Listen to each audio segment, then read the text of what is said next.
Hi everyone, my name's Leah and in today's video I'm going to be sharing with you some of my top tips with completing your dissertation. So a dissertation can seem very daunting. I was definitely very nervous about starting it because it's something that I had never done before and something that most people who go to uni have never written that many words before. So my dissertation was 10,000 words long. Some of them vary in length between 6,000 to 12,000 depending on what uni you're at and what course you're on, but my one was 10,000 words. That was the upper limit. And my course was Geography BSc, which is kind of like the sciencey side of geography. And yeah, I just want to share with you some of my tips that will hopefully help you guys to also complete your dissertations if you are a bit nervous about starting. So my biggest tip is to start thinking early about some ideas of what you might want to do and also start thinking about who you might want to be your supervisor. So we started thinking about this not long after Christmas in our second year. We had to do a little bit of research on who we thought the best lecturer would be to become our supervisor based on the topic that we were interested in. So I always knew that I wanted to do something to do with climate change and more specifically something to do with geoengineering.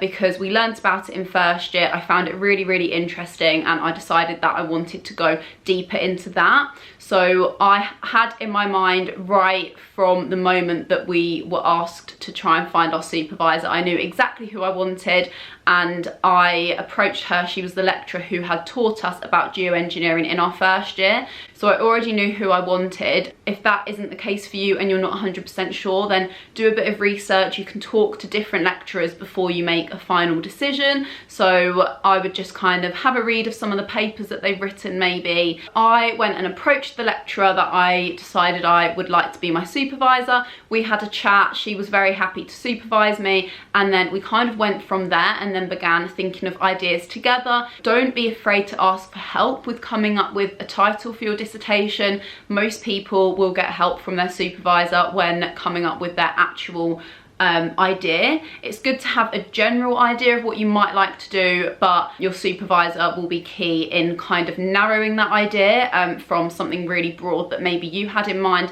to something that would be more suited towards writing a dissertation about. So this kind of brings me on to my next point, which is once you have your idea set and you've got your form signed off for approval of who your supervisor is, it is a really good idea to kind of set up weekly meetings of when you're going to meet your supervisor, or in my case I had meetings every 2 weeks. So you will need to communicate with your supervisor. They are very busy people, but they are there to help you and they are there to give you guidance. So you might have to be a bit proactive in actually organising those meetings, but they are there to help you. It is a good idea to get guidance when you feel you might need it. Even if you don't feel like you need it at that time, it's a good idea to have weekly or every other week meetings just to keep on top of it. They can keep track of your progress and make sure that you don't get behind. My next tip is to do lots and lots of reading. I'm not a big reader. I don't particularly enjoy reading, but it is very important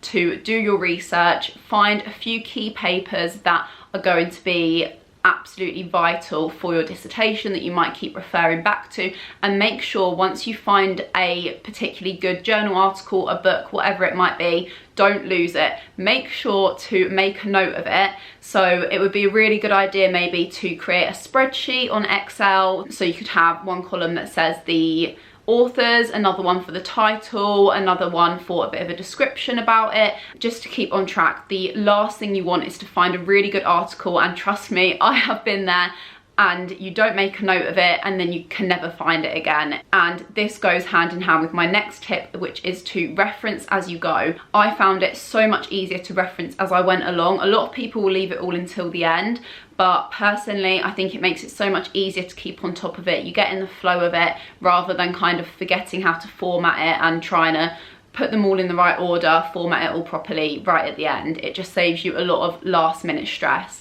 So whilst it is a really good idea to do some reading before you start, it's also important to know when to stop reading and when to start writing. So I read a lot of papers before I started writing, but once I felt that I had a good understanding about my chosen topic, I think that's when it's a good idea to stop reading for the time being and start actually writing your dissertation. And whilst you are beginning to write, you will just find more references along the way. So you might have, I think I had like 4 or 5 absolutely key papers, but then as you start writing, you need to be prepared to stop and also look for other papers. So make sure you're not too closed-minded and don't just stick to 4 or 5 papers. You are going to need a lot more than that. But what I'm trying to say is that it's also important to know when to start writing, and it's better to start writing early than leave it until the last minute. And you can always add more references in, find more papers as you go. So my last point on referencing is I wanted to mention Scopus, which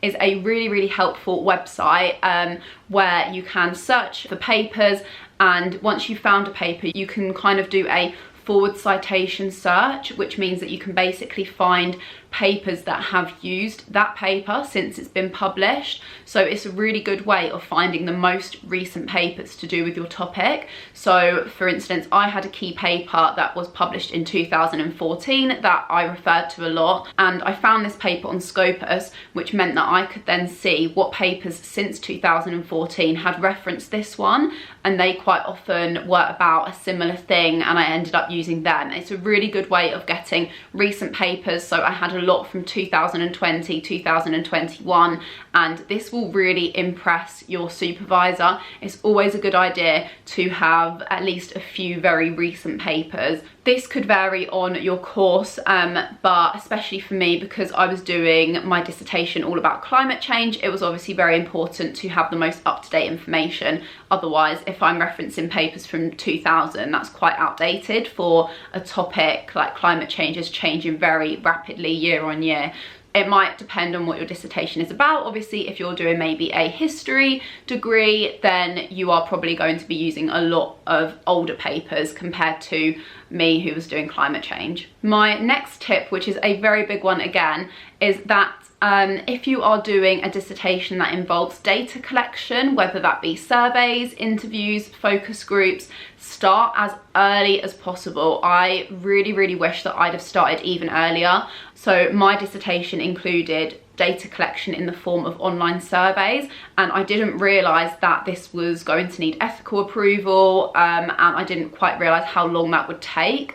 So you need to get ethical approval from your university. There's normally a form that you'll send off. You need to have your survey, like kind of a draft of it to send off, and make sure that it is all ethically correct. Sometimes it can go back and forth a little bit. So my first application, I had a few things that I needed to change, so then I had to change that and then resubmit it, and each time I resubmitted it, it took about a week in between. So start as early as possible, and it is a really good idea to start collecting your data over the summer. Mine ended up being a little bit later. I didn't get round to collecting all of my surveys until the start of October, I think, which still managed to be okay. I managed to get everything done in time, but the worst thing that you can do is leave it until October to even start with the process of getting ethical approval, because then you might not have your data collected until Christmas time, and it just puts everything back a stage. So start as early as possible and just get it done over summer when you've not got any other uni work to do. Honestly, you will thank me later. And then my next tip, again, I have learned from my own mistakes, is that I would really try and do a little bit of your dissertation every day. Not every single day, I guess, because you are going to be busy with other lectures and other modules as well, but don't leave your dissertation for long periods of time without working on it, because then it's a lot harder to get back into it.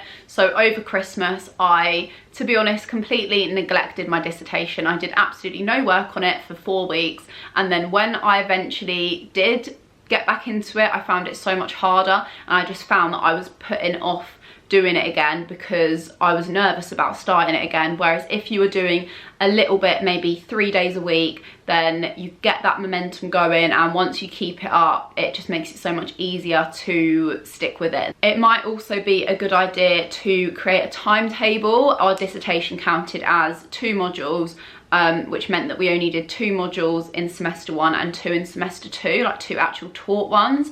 So you have a lot more free time, and I think it would be a really good idea to kind of create a timetable for yourself and block out actual hours or days of when you are going to dedicate your time to your dissertation. Otherwise, it's very easy to put it to the back of your list, put it to the back of your mind, try and forget about it. But it is really important that you keep going with it and keep on top of all your work and don't let yourself get too far behind. So those are all of my tips for completing your dissertation. So the basis of this video is to start working early. It's much better to start early than be rushing around at the last minute. Make sure you talk to your supervisor and ask for help as and when you need it, and to keep on top of references so you make sure you don't lose them and reference as you go. And yeah, that is it for this video. So I hope you gained some really helpful tips. Best of luck if you are completing your dissertation, and that is it from me for now.